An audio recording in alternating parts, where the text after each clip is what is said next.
Status of the world's nuclear forces की report के अनुसार रूस के पास सबसे अधिक लगभग 5,500 परमाणु बम है। अमेरिका के पास 5,044, चीन के पास करीब 500, फ्रांस के पास 290, इंग्लैंड के पास 225, भारत के पास 172, पाकिस्तान के पास 170, इजराइल के पास 90, नॉर्थ कोरिया के पास 50।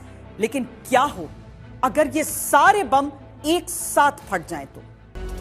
अगर पूरी दुनिया में मौजूद परमाणु बमों की संख्या जोड़ दी जाए तो ये 12,000 से अधिक है। अगर एक साथ चल जाएं तो क्या होगा? इस सवाल का जवाब अकल्पनीय है, क्योंकि तब तबाही का अंदाजा लगा पाना ही संभव नहीं। लेकिन अगर परमाणु युद्ध अलग अलग स्थितियों में हो जाता है तब क्या असर पड़ेगा? इसके जवाब में तबाही का अंदाजा अविश्वसनीय है। कई बार यह सवाल भी उठता है कि सीमित या क्षेत्रीय परमाणु युद्ध हुआ तो क्या होगा? International physicians for the prevention of nuclear war की रिपोर्ट स्पष्ट करती है कि इस स्थिति में भी पूरी दुनिया में तबाही मच जाएगी।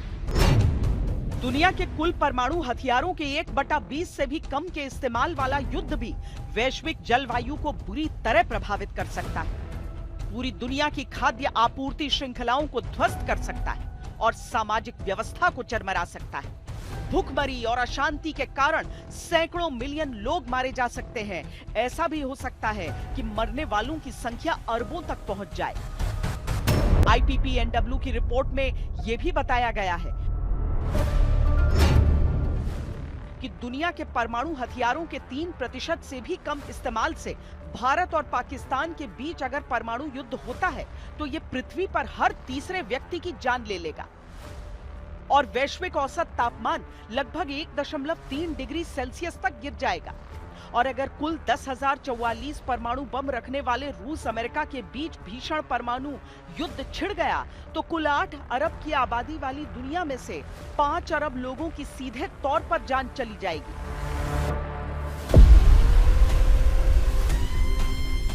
इसके बाद बची मानव सभ्यता के लिए भी भूख और बीमारियों से बचना संभव नहीं हो सकेगा। ये तबाही अकल्पनीय होगी। मौत के आंकड़े अविश्वसनीय लग सकते हैं, लेकिन अकल्पनीय बात यह है कि सच यही है। इसे और आसान करके समझाते हैं। न्यूक्लियर फैमिन 2022 की रिपोर्ट कहती है कि अगर 15 किलो टन के 100 परमाणु बम चलते हैं तो 2.7 करोड़ लोग तुरंत मर जाएंगे और 26 करोड़ लोग 2 साल के अंदर भूख और बीमारी से अपनी जान गंवा बैठेंगे। अगर 15 किलो टन के 250 परमाणु बम चलते हैं तो 5.2 करोड़ लोग तुरंत अपनी जान खो बैठेंगे और 93 करोड़ लोगों की जान 2 साल के भीतर भूख बीमारी से चली जाएगी। अगर 50 किलो टन के 250 परमाणु बम चलते हैं तो 9.7 करोड़ लोगों की जान तुरंत चली जाएगी और 1.4 अरब लोगों की जान 2 साल के अंदर भूख और बीमारी से चली जाएगी।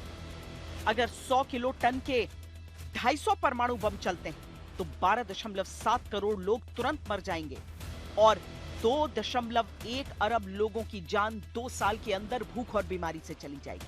अगर 100 किलो टन के 500 परमाणु बम चल जाते हैं तो 16.4 करोड़ लोग तुरंत जान से जाएंगे और 2.5 अरब लोगों की मृत्यु 2 साल के अंदर भूख और बीमारी से हो जाएगी। यानी केवल 500 एटम बॉम्ब 1/4 से अधिक दुनिया को खत्म कर सकते हैं, जबकि दुनिया में 12,000 से अधिक बम मौजूद हैं। ये समझ पाना अविश्वसनीय है, लेकिन दुनिया की राजनीति में कुछ सनक भरे निर्णय पूरी मानव सभ्यता का नामो निशान मिटा सकते। अगर एक अकल्पनीय परमाणु युद्ध छिड़ गया, दुनिया पर अविश्वसनीय अंधेरा छा जाएगा। आसमान में धुएं, राख और जहरीली धूल का बड़ा गुबार उठेगा और सूरज की रोशनी को रोक देगा। धरती पर लंबे समय तक ठंड और अंधकार छा जाएगा। तापमान अचानक गिर जाएगा, फसलें बर्बाद होंगी, खाने का संकट गहरा जाएगा। इसका असर सालों तक रह सकता है। इसी को कहते हैं न्यूक्लियर विंटर। यह वैज्ञानिकों की एक कल्पना है, लेकिन असली हालात इससे और अधिक भयावह हो सकते हैं। एक परमाणु विस्फोट ऐसा होता है जैसे एक पल के लिए सूरज का एक टुकड़ा पृथ्वी की सतह पर आ गया। इतनी आग, इतनी गर्मी, इतनी तबाही कि सोच भी नहीं सकते। यूं समझ लीजिए जैसे एक विशालकाय माचिस से शहरों में आग लगा दी गई। परमाणु हमले की ऊर्जा का 1/3 हिस्सा रोशनी और गर्मी के रूप में निकलता है और इस हमले के बाद जो आता है वो पूरी मानव सभ्यता को तबाह करने के लिए काफी है। परमाणु धमाके से मौतें उनकी तो होती ही हैं जो लक्ष्य के आसपास होते हैं, लेकिन एक और बड़ा असर भी होता है जो कई सालों तक चलने वाला होता है। ये होता है न्यूक्लियर विंटर।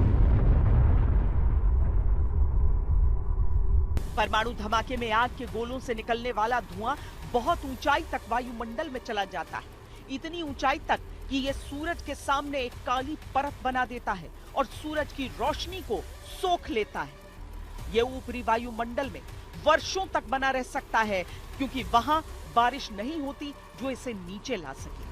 न्यूक्लियर विंटर से मतलब यह है कि अगर कभी न्यूक्लियर बम गिराया जाता है तो उसकी वजह से जो विस्फोट होता है उससे आसपास की चाहे मिट्टी हो या दूसरी चीजें हो, इन सब का जो आप कहिए कि जो धुआं है वो ऊपर आसमान में जाता है।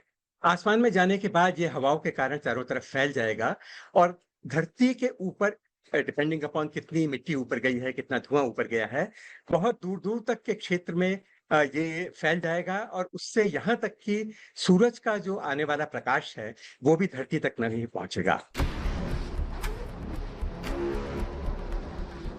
लेकिन जानते हैं जितना अकल्पनीय विनाश एक परमाणु धमाका फौरन लेकर आता है, उससे भी ज्यादा अविश्वसनीय तबाही न्यूक्लियर विंटर या परमाणु शीतकाल लेकर आता है। दरअसल दुनिया में कहीं भी केवल 100 परमाणु हथियार इस्तेमाल होने पर जलवायु और खेती इतनी खराब हो सकती है कि 2 अरब से ज्यादा लोगों की जान खतरे में पड़ जाए। पूरी दुनिया में ऐसी भूखमरी फैल सकती है कि कुछ ही सालों में जीवन खत्म हो जाए। दरअसल न्यूक्लियर विंटर का सबसे बड़ा असर खाने की कमी होगा। 4-5 साल तक फसल उगाना लगभग नामुमकिन हो सकता है। दूसरे देशों से भी खाना मिलना मुश्किल हो जाएगा। दवाइयों की कमी होगी, बीमारियां बढ़ेंगी, प्रदूषण, मानसिक तनाव और रेडिएशन जैसी कई समस्याएं बढ़ जाएंगी। धमाके से बचे लोग ठंड, भूख और मानसिक तनाव से धीरे धीरे मरने लगेंगे। कुछ ही समय में फूड चेन टूट जाएगी, पौधे खत्म होंगे, फिर उन पर निर्भर जानवर मरने लगेंगे।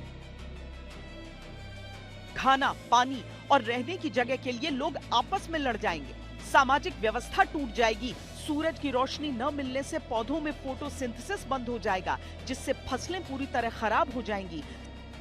समुद्र में भी फाइटोप्लैंक्टन खत्म होने से समुद्री जीवन प्रभावित होगा। परमाणु विस्फोट ओजोन परत को नुकसान पहुंचा सकते हैं, जिससे हानिकारक यूवी किरणें सीधे धरती पर आएंगी।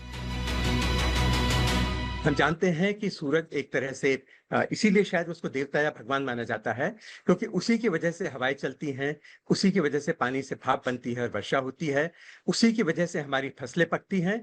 तो ऐसा अगर हुआ और न्यूक्लियर विंटर आया, यानी न्यूक्लियर बॉम्ब के विस्फोट के कारण से सूरज से आने वाली ऊर्जा पृथ्वी तक नहीं पहुंचेगी, तो पृथ्वी पर धीरे धीरे प्रकाश जब आना खत्म हो जाएगा, तो यहाँ पर फसल नहीं पकेगी, यहाँ पर हवाएं नहीं चल पाएंगी, यहाँ पर बारिश नहीं होगी।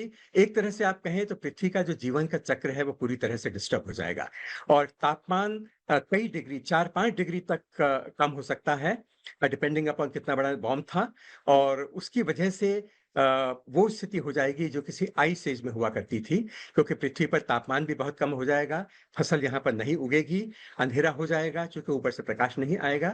तो ये अगले आने वाले दसियों साल के लिए, मे बी 30 साल, 40 साल, 50 साल के लिए न्यूक्लियर विंटर यहाँ पर जीवन को धीरे धीरे समाप्त कर देगा। कुल मिलाकर जनसंख्या तेजी से घटेगी, जिससे इंसानों के पूरी तरह खत्म होने का खतरा पैदा हो सकता है।